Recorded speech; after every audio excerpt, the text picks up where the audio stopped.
그리고는 이제 그 바닥판의 슬래브의 강성이에요.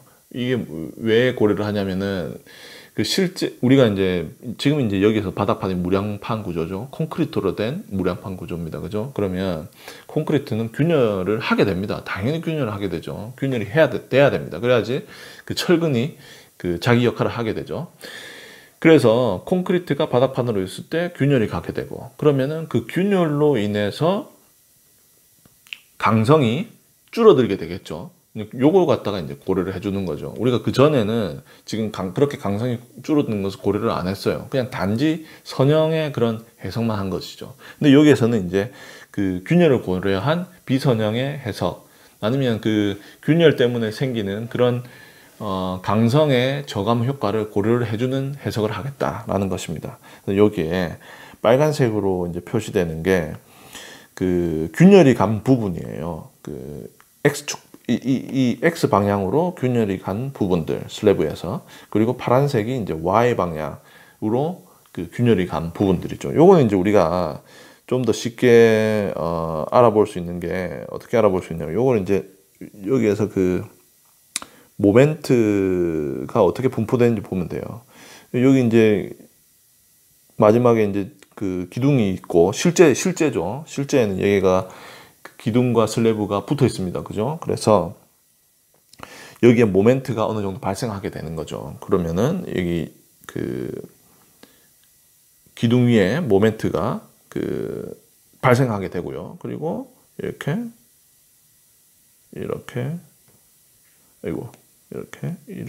뭐 이렇게 되는 걸 알 수 있죠. 그래서 여기에는 슬래브의 밑에 부분에 균열이 발생하게 되고, 기둥 위쪽에는 기둥 위쪽이 그 인장력을 받으니까 거기에 균열이 발생하게 되고, 뭐 이런 건 이제 우리가 잘 볼 수가 있는 거죠. 요 똑같이 Y축에서도 그렇습니다. 그죠?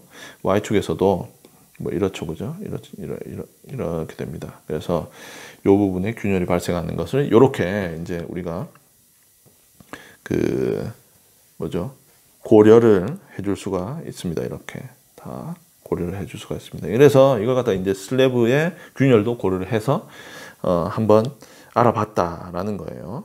그러면 그래가지고 여기에 보시면은 그 결과값을 그 표현을 해주고 있습니다. 첫 번째 이제 여기 위에 보시는 게 3D 그 시공 순서를 고려한 3D 모델의 결과값이라는 것을 보여주고 있고요.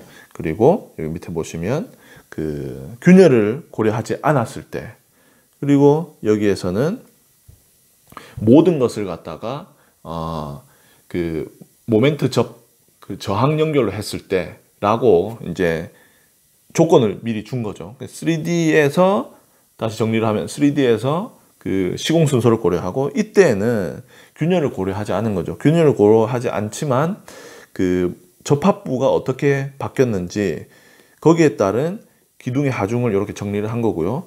요 오른쪽에서는, 요쪽에서는 이제 모두 다 기둥이 그 접합이 모멘트 저항 접합으로 되어 있다. 그때 우리가 슬래브의 그 균열의 조건을 바꿔주게 되면 어떻게 바뀌는가, 이제 이런 걸 표현을 해준 겁니다.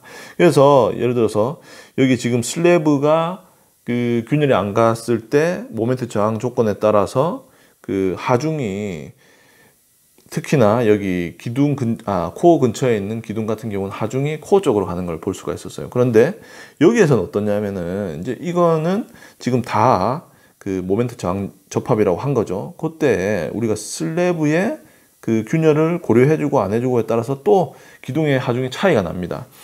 슬래브의 균열을 고려해주면은 다시 또 그 기둥 쪽으로 하중이 가게 돼요. 왜냐면 아까 같은 경우는 모멘트 접합 연결로 해가지고 기둥에 있던 하중이 코어 쪽으로 가게 되는 거죠. 그죠? 다 같이 움직이려고 하는 성향이 있기 때문에. 근데 지금은 슬래브를 갖다가 균열을 해주고 강성을 줄여주게 되니까 그렇게 넘어가려고 하는 성향이 줄어들게 되는 겁니다.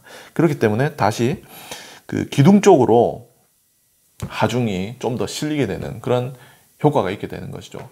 그러니까 여기 지금 보시면 아시겠지만 어떤 조건은 코어 쪽으로 하중을 보내는 그런 역할을 하는 것도 있고, 어떤 것들은 또 기둥 쪽으로 하중을 보내는 그런 역할도 하는 것이 있는 것입니다. 그러니까 이걸 이제 뭘 고려하느냐에 따라서 조금씩 달라지게 되는 것이죠. 그죠? 그래서 이제 정리를 하면은 여기 이제 정리가 되어 있는데, 첫 번째는 우리가 그 2D와 3D 모델링의 기둥의 하중값을 그 차이점을 봤고요. 되게 큰 차이가 났었죠. 그리고 나서는 그 시공 순서를 고려했습니다. 시공 순서를 고려해 보니까 이제 시공 순서를 고려하지 않은 3D 모델과 시공 순서를 고려한 3D 모델을 비교를 했을 때, 시공 순서를 고려한 3D 모델에서는 기둥의 하중이 코어에서 기둥 쪽으로 가는 것을 볼 수가 있었죠. 그리고 또 뭡니까? 그 상호작용을 고려했을 때 또다시 코어에서 기둥 쪽으로 그 하중이 가는 것을 우리가 또 볼 수 있었습니다. 그 세 번째, 그 이제 접합부의 연결을 또 이제 실제인 것처럼, 실제와 좀 더 가까운 게 사실은 모멘트 저항 연결이죠. 그렇게 해줬을 때는 다시 그 기둥에 있는 게 이제는 그 기둥에 있는 하중이 코어 쪽으로 가는 그런 현상을 우리가 볼 수 있었고요. 마지막으로 그 슬래브의 그 균열을 고려해 주었을 때는 다시 또 그 코어에 있던 하중이 기둥으로 가는 그런 현상을 우리가 또 볼 수가 있었습니다. 이제 여기에서 고려를 안 한 것은 뭐냐면은 그 크리프와 그 수축, 건조 수축, 요거 이제 또 그 고려를 안 했죠. 그런 비선형, 재료의 비선형 같은 경우는 아직 고려를 안 한 상태입니다. 그리고 비스코 엘라스티시, 이것도 고려를 안 했는데요. 근데 이걸 제가 읽어보니까, 이 논문을 읽어보니까 이제 그 다음에 나오는 논문에서는 이걸 좀 고려해가지고 또 그 결과값도 보여준다고 합니다. 그리고 나서 요거 갖다가 다 정리해가지고 실제 실무에서는 어떻게 하는 게 자기들이 좋겠다는 그런 의견도 내놓는데요. 그래서 만약 이제 그 다음에 이 논문이 나오게 되면 다시 또 이 논문의 결과나 새로운 그런 부분들을 여러분들과 함께 나누도록 하겠습니다. 자, 이제 다시 처음으로 돌아가서 질문해 주신 분에 대해서 제가 답을 드리자면, 사실은 이게 답이 아니고 일단 이 논문을 통해서 이런 부분들을 고려하면 어떻게 바뀐다는 것을 나누고 싶었고요. 그리고 지금의 이제 제 생각을 말씀드리자면은, 이제 또 다음에 이 논문이 나왔을 때 또 저도 이제 생각이 바뀔 수가 있겠죠. 하지만 지금 제 생각은 제가 가지고 있는 그런 생각은 뭐냐면은, 일단 그 건물의 높이에 따라서 우리가 또 이것도 좀 차이를 둬야 될 것 같아요. 건물이 되게 높아요. 뭐 초고층 빌딩이나 막 그래요. 그러면은 당연히 그때는 이렇게 좀 더 자세하게 계산을 하는 것이, 구조 해석을 하는 것이 훨씬 더 좋을 겁니다. 왜냐하면 건물이 높으면 높을수록 그 2D와 3D 모델링과의 차이가 커지기 때문이죠. 그리고 또 이게 층층마다 그 차이가 쌓이기 때문에 결국 나중에 되면은 그게 차지하는 비중이 되게 크게 될 거예요. 그래서 그런 경우는 이제 3D 모델링을 하고 비선형 해석을 해서 좀 더 자세한 그런 그 해석을 하게 되겠죠. 그렇지만 뭐 2, 3층, 뭐 5층 뭐 이런 건물 같은 경우는 그걸 했을 때 차이가 그렇게 크지도 않아요. 그래서 그게 결국 나중에 디자인에 작용하게 되는 그런 영향력도 크게 또 다르지는 않죠. 그걸로 인해서 뭐 그 어떤 철근 하나 더 들어가고 덜 들어가고 뭐 이런 차이밖에 안 날 수도 있어요. 그리고 또 그런 시공성을 고려했을 때 들어가는 철근보다 우리가 계산을 했을 때 필요한 철근이 더 작을 수도 있는 거예요. 그죠? 이게 또 이제 실무와 약간 또 차이가 있는 겁니다. 그죠? 우리가 단지 그냥 계산값만 생각할 거는 또 아니라는 거죠. 또 하나 다른 부분은 뭐냐면은, 이런 것도 한번 생각해 볼 수 있는 게, 우리가 그 내진 설계를 할 때 이런 얘기를 하죠. strong column, weak beam이라고 얘기를 합니다. 그죠? 강한 기둥과 약한 빔, 이거 이제 이 얘기를 하죠. 그래서 이제 물론 이제 지진 발생 시 거동을 할 때는 보통과는 좀 더 다르게 생각할 수도 있겠지만, 특별한 부분이 있겠지만, 그래도 이것의 이제 핵심은, 이제 생각은 뭐냐면은, 기둥이 파괴가 되게 되면 큰 피해가 난다. 보가 그래도 파괴가 되면 그렇게 큰 피해가 나지 않는다. 왜냐하면 보는 파괴를 할 때 연성 파괴를 하게 되죠. 그죠? 그게 이제 막 이렇게 휘는 게 보이게 됩니다. 근데 기둥은 또 그렇지 않죠. 기둥은 갑자기 이게 파괴가 되게 되죠. 그래서 그로 인한 피해가 다르다. 그러니까 차라리 기둥은 세게 하고 빔은 약하게 하자. 이제 이런 거죠. 이런 관점들을 봤을 때 기둥을 갖다가 좀 더 기둥이 좀 더 그런 견뎌내는 힘을 조금 더 한다고 해서 나쁘지는 않다라고 생각을 합니다. 왜냐하면 그 기둥이 파괴되면 그 뒤로 오게 되는 그런 손해나 이런 피해들이 크기 때문이죠. 그죠? 근데 사실 또 이것도 어떻게 보면 또 다른 시각으로 볼 수가 있는 게 기둥이 갑자기 파괴되지는 않습니다. 사실은. 그죠?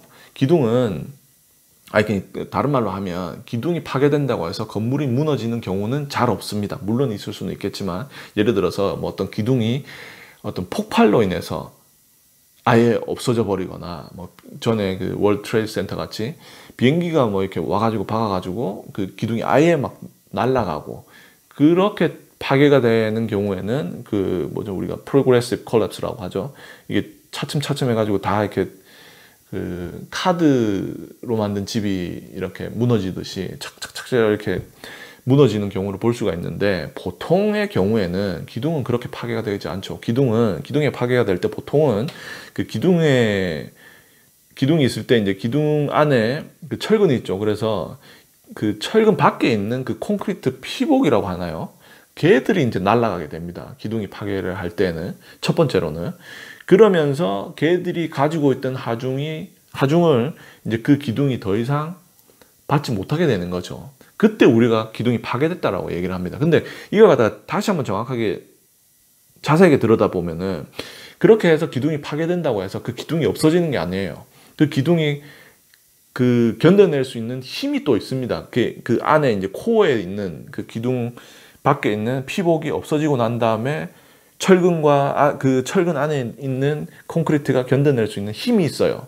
걔는 힘을 견뎌내고 이게 피복 콘크리트가 가지고 있던 콘크리트 피복이 가지고 있던 하중은 얘가 이제 없어지면서 이 기둥은 못 박게 되지만 빌딩의 슬래브나 뭐 이런 빔을 통해서 그 하중이 다시 또 골로 해가지고 다른 기둥으로 가요.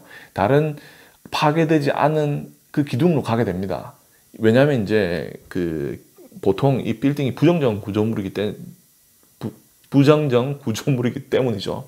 시간이 이제 되게 많이 돼가지고 지금 목소리도 그렇고 집중력도 좀 떨어지는데 그러니까 이게 빌딩이 보통 부정정 구조물이기 때문에 하나의 어떤 그런 힘이 이렇게 콘크리트가 피복이 파괴되면서 힘이 없어질지라도 못 받게 될지언정 그 힘은 또 다른 부재가 받게 되는 그런 연쇄 효과가 일어나게 돼요. 그래서 기둥이 파괴되면 이제 건물이 무너진다. 이렇게 단정지어서 말할 수도 없는 것 같아요.